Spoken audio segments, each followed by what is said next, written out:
It is NFL news and rumors galore out there, so we're doing a second video today, breaking it all down and talking about how it could impact the Denver Broncos. Welcome on into the Broncos Breakdown by Chat Sports. Matthew Peterson here, starting things off with some news that I don't think blindsides Sean Payton. I'm sure he had a pretty good idea this was coming out of Indianapolis in the Combine, but the Eagles are re-signing their NFL Defensive Player of the Year candidate, linebacker and former Saint, Zack Baun, to a very lucrative deal. 3-year, $51 million. That's an average of $17 million a season, making him one of the highest paid linebackers in football.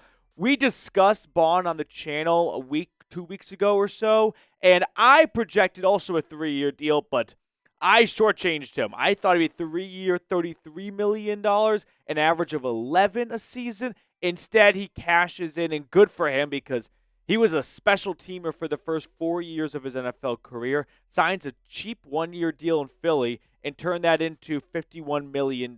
So Zack Baun, now the 4th highest paid linebacker in football, just trailing Tremaine Edmonds from the Chicago Bears, Warner from the Niners, and Roquan Smith from the Ravens. I thought he would be somewhere closer to like Zaire Franklin, Azeez Al-Shahir, more of that neck of the woods, but NFL salary cap is going up, and so are contracts. So a bit of a bummer, I'm sure, for Payton because he talked about wanting to add a linebacker, and he loves bringing on former players. And what better former player at the position of need than the guy who was runner-up, or not quite runner-up, but finished 3rd or 4th in voting to your very own Defensive Player of the Year, Patrick Surtain.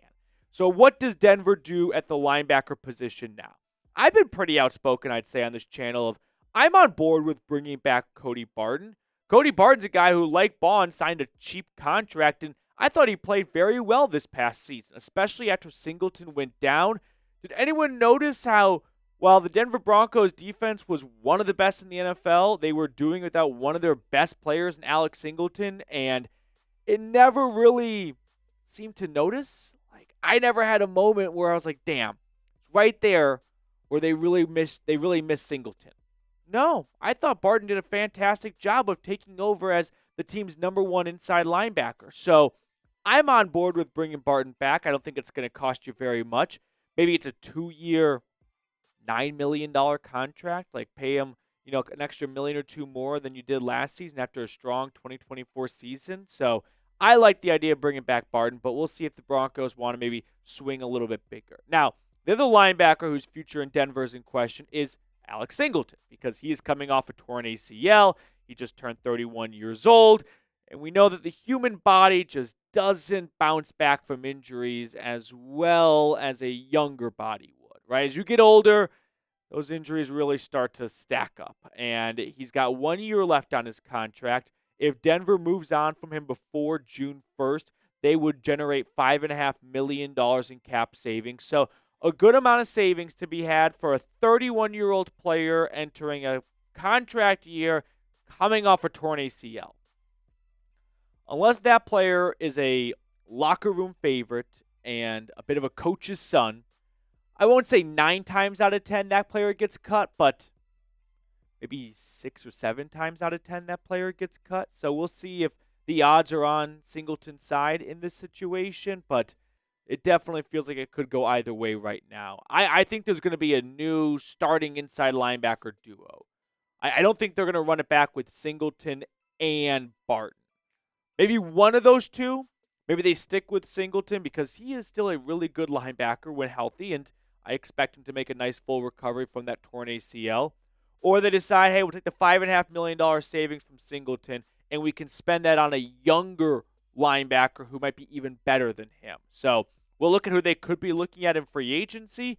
But if you're looking for a YouTube channel that's going to keep you up to date on all things Broncos during free agency and then turning into the draft, make sure you subscribe down below. No one's going to give you guys as much free content as we do. We just crossed 33,000 subscribers this Wednesday morning, so thank you to everyone who's already subscribed. And if you have not already, consider going ahead and clicking that sub button. Now, which free agent linebackers could have Denver's attention with Zach Baun off the radar? Bobby Wagner, he still continues to play at a really high level. I think the Commanders are going to bring him back. Willie Gay, Nick Bolton, Devin Bush, some notable names right there. Then you got some cheaper options like, say, Anthony Walker or Robert Spillane. EJ Speed has been a tackling machine. Dre Greenlaw has had some really good, not just moments, but games and seasons with the 49ers. Devin White, former top 5 draft pick. Ernest Jones, I thought he played very well for the Titans and the Seahawks this past season, along with his time in LA with the Rams. But the biggest names of the bunch, Nick Bolton by far. He is the heart and soul, I'd say, of the Chiefs, defense in the middle when it comes from the linebacker position. This is a guy that can quarterback the defense, and I think Denver might be looking for that type of impact at the linebacker position. However, I expect the Chiefs to work very, very hard to bring him back, but it's free agency. You never quite know with these things. Another guy that has my interest is Dre Greenlaw. Remember, he's the 49er who popped his Achilles on the sideline of the Super Bowl last year. So very small role for him in 2024 by the time he made a recovery from that Achilles injury. But man, 2022, 2023, everything pre-Achilles injury was fantastic. And if Denver's willing to maybe roll the dice on a guy who's had an Achilles injury, but they can get him for a discount because of that, this could be one of those highway robbery type signings. And then the third guy I'll put on your radar is EJ Speed. I told you, he's a tackling machine.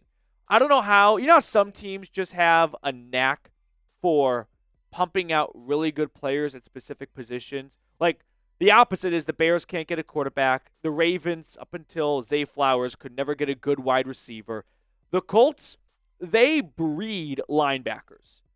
And so they probably are not concerned if they let Speed go in free agency because they're going to find another great linebacker. I mean, I'm blanking on the name, but the linebacker they had who was like an all-pro out of South Carolina State, his first and second season, he changed his name. Everyone's yelling at me in the comment section right now. There was concern when he left. Can you look it up because it's driving me crazy right now? Darius Williams. But what did he change his name to? That's why I can't remember. Anyway, I get back on track. They lost him, and they had no problem. They just find these linebackers. So while I'm sure Indy would like to bring Speed back, what is it? Nothing? It's Darius something. It's not Williams. This is making for some awful radio right now. Look up Colts linebacker like 20. Shaquille Leonard. It was Darius Leonard, and now it's Shaquille Leonard. Bad me. 5-second timeout. Quick 5 seconds. So, as I was saying, Speed could be, I wouldn't say cap casualty, but like a free agency casualty, and the Colts are comfortable with it because they always have this pipeline of linebackers who they can find in the draft and replace for half the cost. So those are some linebackers to keep an eye on. Next up, I want to talk about DK Metcalf potentially getting dealt and maybe to the Broncos. But first, what is the Broncos' biggest need in free agency? I'm going to challenge you guys to dig a little deep here because I think we can all agree in the draft it's running back or tight end. But when it comes to free agency, you should align your needs with the strengths of free agency. Let's say you budget $50 million to spend on free agents, and you really need a running back, but there's no good running backs. Well, you shouldn't allocate 30 of that $50 million to running backs because you need a running back. No, you should allocate it to what your needs are that best match up with the free agency class. In this case, there are some good linebackers out there. Now, let's switch gears and talk about DK Metcalf because the Seahawks wide receiver requested a trade today, according to numerous NFL insiders like Ian Rappaport, Schefter, Pelissero, the whole crew. Now, Metcalf has 1 year left on that 3-year, $72 million contract he signed a few off seasons ago. He still has plenty of gas left in the tank. He's only 27 years old. I'm definitely interested to a degree in DK Metcalf. Like, if I get a notification, breaking news, the Broncos just traded for DK Metcalf, my first reaction is, wow, I'm surprised. And my second is, I could definitely talk myself into this. I don't think that'd be very difficult. DK Metcalf is a very accomplished wide receiver. You can look at his numbers. He's never gone below 900 yards in a single season of his 6-year career. Just 2 years ago, guy was putting up 6 touchdowns, 1,000 yards, or 1,100 yards and 8 touchdowns. And 3 years ago, 1,000 yards and 6 TDs. So, yeah, 48 touchdowns, 12 touchdowns in 2021, 48 in his career. There's a lot to like about Metcalf, but I'm not blown away by this for a few reasons when it comes to the trade request. One, it looked like Seattle was starting to shift towards Jackson Smith and Jigba being the primary focus of their passing game. Metcalf's targets were going down while JSN's targets were ascending. And I also feel like DK maybe feels that his time in Seattle has kind of run out with a change from when he was brought in to Pete Carroll and Russell Wilson to Geno and a new head coach and Mike McDonald that maybe don't have the same vision for what DK's role is in the offense. So this is not something that I did not see. I wouldn't say this is like a boggling type like Luka trade or anything like that, but I could see a lot of teams having interest still in Metcalf despite him maybe not looking as good as he once did a few seasons ago. Now, I will also add this. It is a weak wide receiver draft class. Not everyone's going to agree with this, but I don't think a single receiver in this draft class would have gone first round last year. That's how weak it is. And when that happens, free agents at that same position benefit greatly. Guys, it's not a mystery as to why Saquon Barkley and Josh Jacobs and Derrick Henry got paid last offseason. The running back draft class was bad, and that was reflected by not a single running back going, I think, even in the top 50. Jonathan Brooks was the first one off the board to Carolina. That was right around 45, so it won in the top 50, or did he even go later? But the point being is, if you're a free agent at a position that is weak in that draft class, teams are going to have to address that need in free agency because there's not a better, cheaper option in April. And that means these wide receiver free agents are going to get a lot of money because teams are not going to trust the draft to fulfill their wide receiver needs. And I don't want to see the Broncos on the receiving end of a massive overpay because the wide receiver market is ballooning up because no one trusts the draft. So I won't say for that reason I'm out, but that's the reason why I'm not diving headfirst into, yes, trade for DK Metcalf no matter what. Whether or not they do remains to be seen, of course, but here's what it would cost in my guess, my estimation. Metcalf to Denver for a third-round draft pick. Not going to get a first. They're not going to get a second. I think he's better than a fourth, so a third sounds right to me. Now, let me know if you would do this trade. Give me an A for accept or a D for decline. I'll give you my answer in a moment, but I don't want myself to influence you, so scroll on down and let me know which one you do.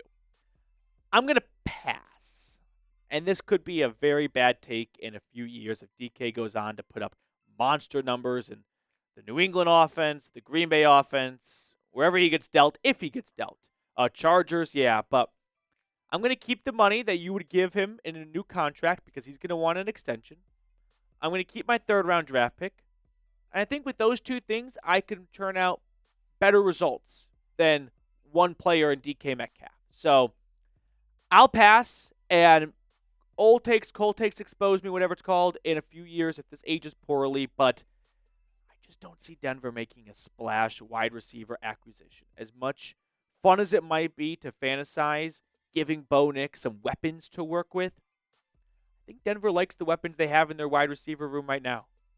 Marvin Mims took a huge step forward in the second half of 2024. Courtland Sutton's coming off the best year of his career. In-house, I think you've got great weapons already at wide receiver. So I'd rather focus my attention on running back and tight end.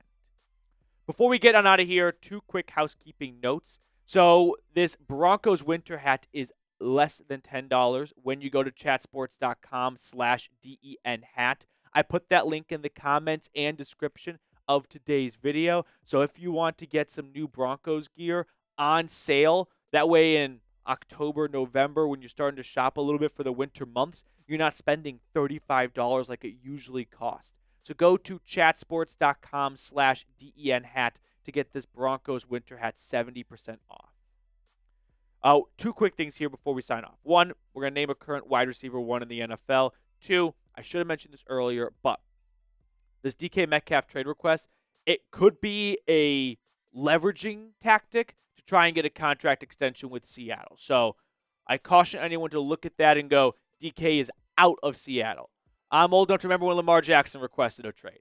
These things do happen. Now, let's name a current wide receiver 1 in the NFL. I'm thinking through my head right now.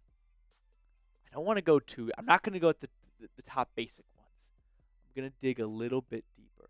Okay, I got one. You ready? Here we go. See if we say this. See if we say the same name in 3, 2, 1. Calvin Ridley. Who'd you go with? DJ Moore. That's a good one too. Reed went with DJ Moore. I'll go with Calvin Ridley from Tennessee. That's going to do it for us on today's second edition of the Broncos Breakdown. Thanks so much for tuning in, and I'll see everyone tomorrow.